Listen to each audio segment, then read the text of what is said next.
শেখের বেটি বাংলাদেশে থাকতে পারে নাই।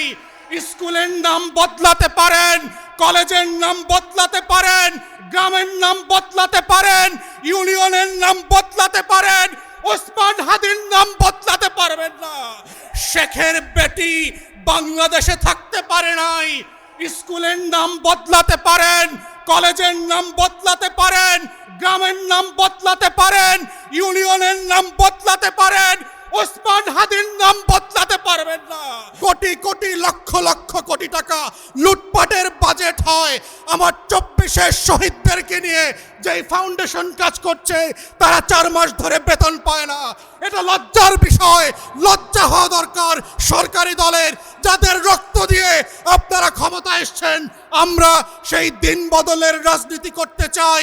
মাথায় রাখবেন, বিমান কিন্তু সকল প্যাসেঞ্জারের জন্যই টিকিট কেটে দেয়। আপনারা দয়া করে জুলাইয়ের স্লোগানগুলো আবার নতুন করে শুনবেন।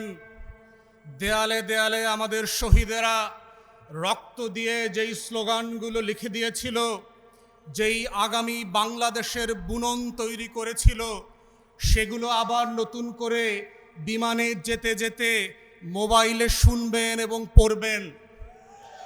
স্মৃতিভ্রম এমন একটা জিনিস, ক্ষমতার ছানিতে সেটা চোখে পড়ে না, এবং চোখে না পড়তে পড়তে ছানিটা এত মোটা হয়ে যায়, দিন গুনতে গুনতে মনে হয় আবারও নির্বাচনের তারিখ চলে এসছে।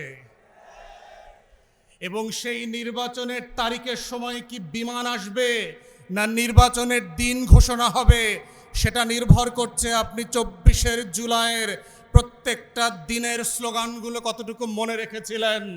দেয়ালে দেয়ালে আমাদের শহীদেরা, শহীদের উত্তরসূরিরা বারবার লিখে দিয়েছিল, লাখো শহীদের রক্তে কেনা দেশটা কারো বাপের না। কিন্তু আমরা দেখলাম আপনাদের একজন এমপি এবং বেনামীয় মন্ত্রী, যাকে আমরা গত 17 বছর ফ্যাসিবাদ বিরোধী আন্দোলনে দেখি নাই, মিছিল মিটিং মামলার হিসাবে আসামি আকারে কোর্ট কাচারিতে দৌড়াদৌড়ি করতে দেখি নাই, তিনি তার এলাকার 4টা ইউনিয়নের নাম নিজের নামে লিখে দিলেন। ওইটাই কিন্তু হাসিনার পতনের শুরু হয়েছিল, মনে রাখিয়েন। 4,500 কোটি টাকা গত 17 বছরে হাসিনা শুধু খরচ করেছে বাপের নামে আর বংশের নামে মূর্তি বানানোর জন্য। মূর্তি বানানোর রাজনীতি সফল হয় নাই। শেখের বেটি বাংলাদেশে থাকতে পারে নাই। স্কুলের নাম বদলাতে পারেন, কলেজের নাম বদলাতে পারেন, গ্রামের নাম বদলাতে পারেন, ইউনিয়নের নাম বদলাতে পারেন, ওসমান হাদির নাম বদলাতে পারবেন না। লাখো শহীদের রক্তে কেনা দেশটা কারো বাপের না। প্রধানমন্ত্রীর না, শাহ আলমের কাছেও বাংলাদেশ বিক্রি করে দেওয়া হয় নাই। অতএব আজকে যারা বিচার নিয়ে ছিনিমিনি খেলছেন, বাংলাদেশের ইতিহাসের অন্যতম যোগ্য ব্যক্তিকে আইসিটির প্রসিকিউশন থেকে সরিয়ে দিয়ে একটা অযোগ্য দালাল দলীয় লোককে দিয়েছেন। তিনি আজকে বলছেন তিনি নাকি বিচার করতে ভয় পাচ্ছেন। আপনার যদি এত ভয় লাগে, আপনি এই খাতায় নাম লেখাইলেন কেন? যারা ভীত তারা তো ওই পারে পালিয়ে গেছে। নতুন বাংলাদেশ সাহসী শহীদদের জন্য, আবু সাইদ মুগ্ধের জন্য, যারা বিচারকে নিজের শাহাদাতের সম্মাননা আকারে নিয়ে এই ফয়সালা করবে, যেটা আপনারা করতে পারছেন না, দালালি করছেন।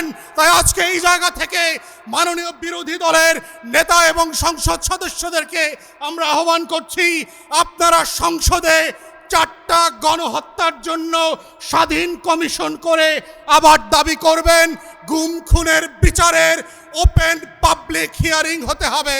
যেটা আমেরিকাতে, পশ্চিমা দেশগুলোতে যেই গণশুনানি হয়, গত 17 বছরের হাজার হাজার গুম হয়ে যাওয়া লাশ পর্যন্ত, স্মৃতি পর্যন্ত হারিয়ে ফেলা মানুষদের গল্প এই বাংলাদেশের 20 কোটি মানুষের ঐতিহাসিক স্মৃতি সংরক্ষণের জায়গা থেকে স্মরণে রাখতে হবে।